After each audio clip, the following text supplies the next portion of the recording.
Mastering design review techniques. Design reviews exist to expose your product's darkest secrets before customers do. When organizations strive to achieve operational excellence, what is the primary purpose of design review, and how does it contribute to the overall quality of a product or service by identifying and addressing potential defects, inefficiencies, or vulnerabilities early in the development cycle?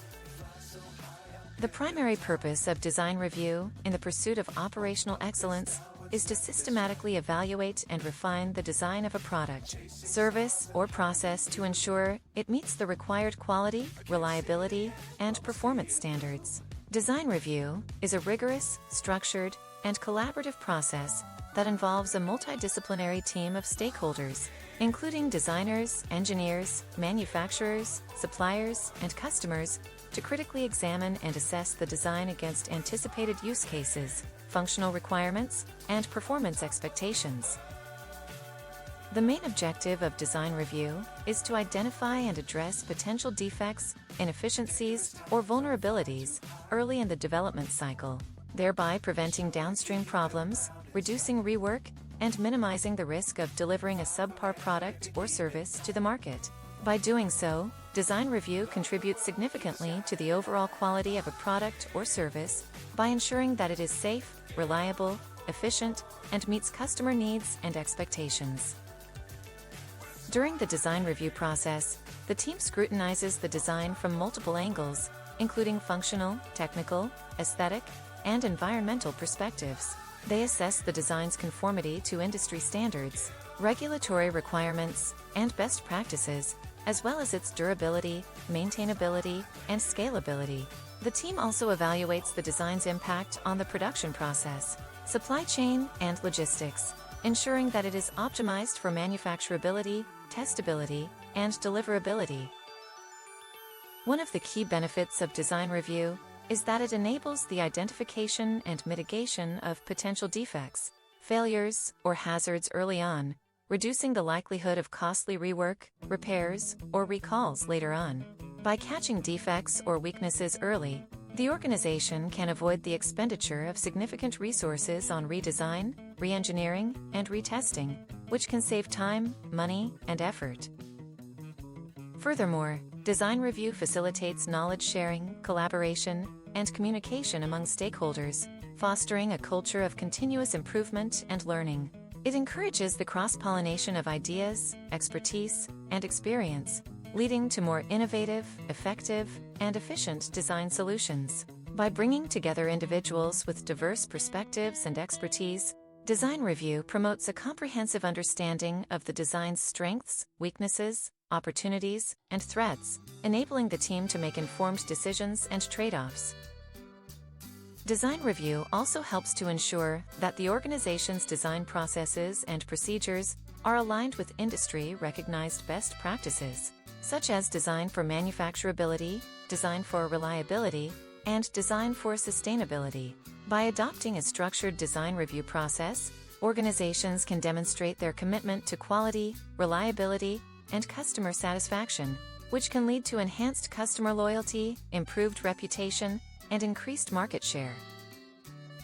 In addition, design review can be used to identify opportunities for cost reduction, waste elimination, and process optimization, leading to improved operational efficiency and effectiveness.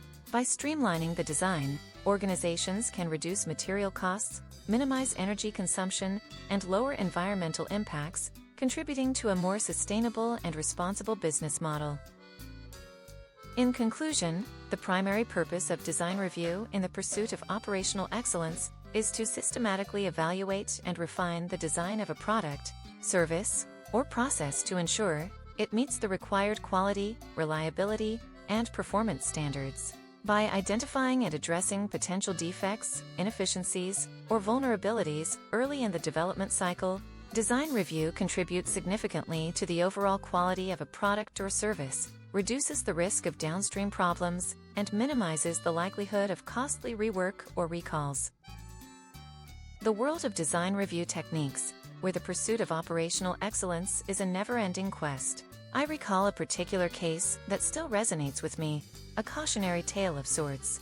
It was during my tenure as a consultant to a global aerospace company, where I was tasked with overseeing a critical design review for a new aircraft prototype. As I delved into the project, I realized that the design team was comprised of individuals from diverse cultural backgrounds, each bringing their unique perspectives to the table. At first, this seemed like a strength, but it soon became apparent that these differences were also a source of tension. The team leader, a seasoned engineer from the United States, would often dominate the discussions, leaving the quieter, more reserved team members from Asia and Europe hesitant to contribute. I sensed a palpable lack of trust, which was hindering the team's ability to collaborate effectively. It was as if each member was safeguarding their individual perspectives, rather than working towards a collective understanding. This epiphany prompted me to take a step back and reassess my approach. I needed to create an environment where every team member felt empowered to contribute, without fear of judgment or rejection. To address this, I proposed a facilitated design review session where each team member would have an equal opportunity to share their concerns and insights. I also insisted that we adopt a O-ranking policy, where all suggestions, no matter how seemingly trivial, would be given equal consideration. This was a deliberate attempt to create a safety net where individuals felt comfortable sharing their thoughts without fear of being shot down. As we progressed through the design review, it became apparent that this approach was yielding unexpected benefits. The quieter team members began to open up, sharing valuable insights that had been dormant until then.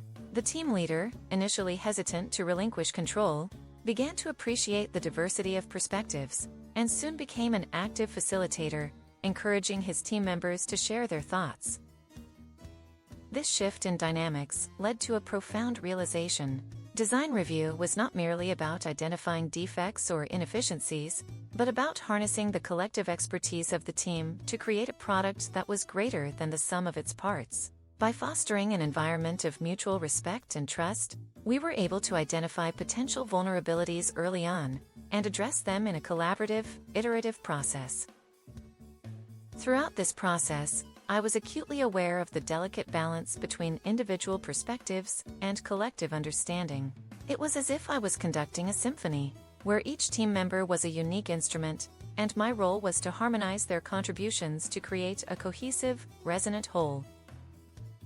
In the end, the design review yielded a far superior product, one that not only met, but exceeded the client's expectations. As I looked around the room, I saw a team that had transformed from a group of disparate individuals to a cohesive unit, united in their pursuit of operational excellence. In retrospect, I realized that this experience had taught me a valuable lesson. That design review is not just about technical expertise, but about fostering a cultural understanding that allows individuals to contribute freely, without fear of judgment or rejection. By doing so, we can create products and services that are not only of the highest quality, but also resonate with the people they are intended to serve.